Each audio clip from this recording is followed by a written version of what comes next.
there, and welcome to another lesson of the IELTS Sentence and Structure Writing course. Have you ever thought about what sentences are basically made of? I mean, what are the things that we need to write a sentence? There are words and phrases, of course. Without them, we can never build a proper sentence. It will be like wanting to cook food but not having the right ingredients. Pretty silly, right? Words and phrases are the main parts of sentences in any language, and in order to build a strong English base, you have to get familiar with the main types of words and phrases in English. There are 8 main categories of words in English, and they all have their own functions within a sentence. There are 2 very important lessons to learn here about these word types. First of all, what they're called, and second of all, how they're used within a sentence. Let's begin with the first word type. Nouns are probably the most common word type in English. They are names of people, places, things, or ideas. Language and speech are examples of nouns.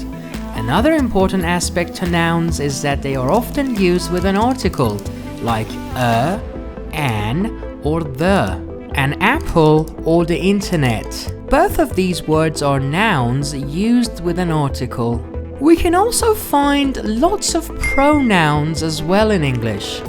A pronoun is a word which takes the place of a noun in a sentence. When you look at the example of chocolate is a popular snack because it's cheap and tasty, it's easy to notice that it has taken the place of chocolate.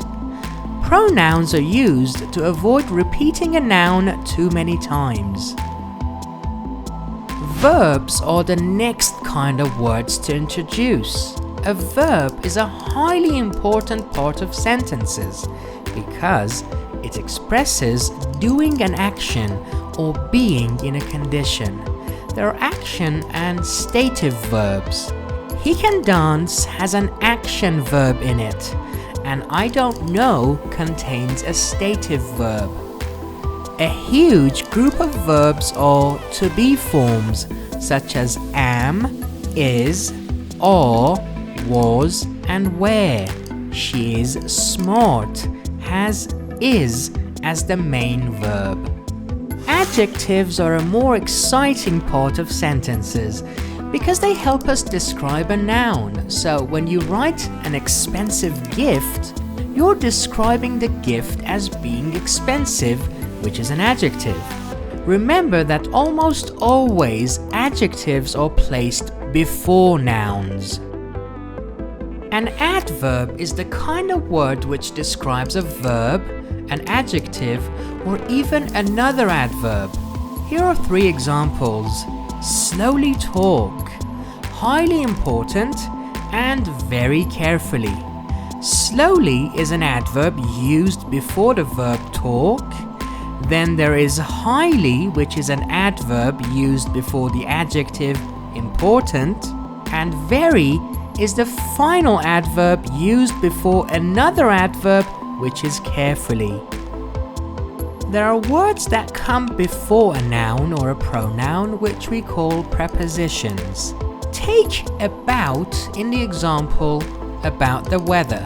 We frequently need to use prepositions in our sentences, so learning the correct ones in each sentence can make a huge difference.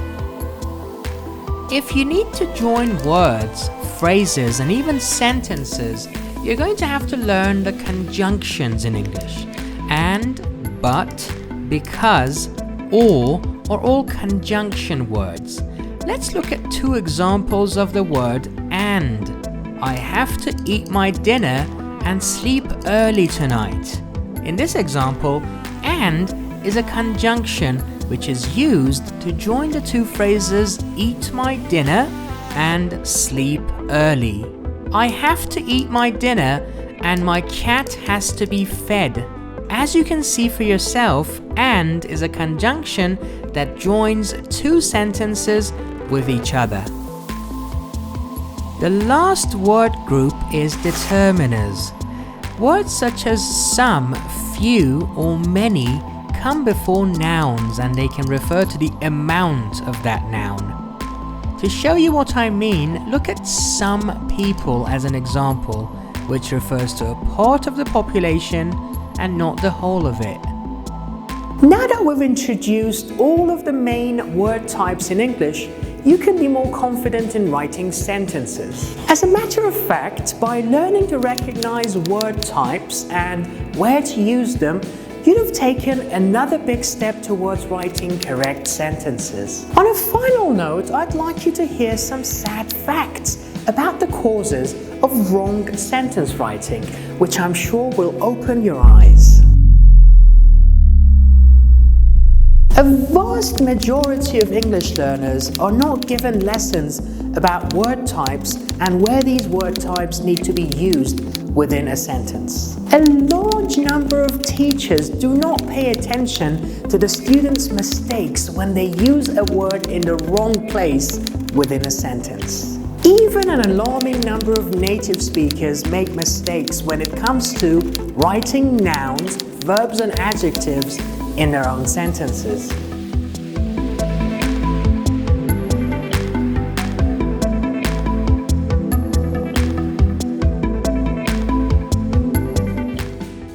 Now that you've heard all the bad news, let's put a smile on that face.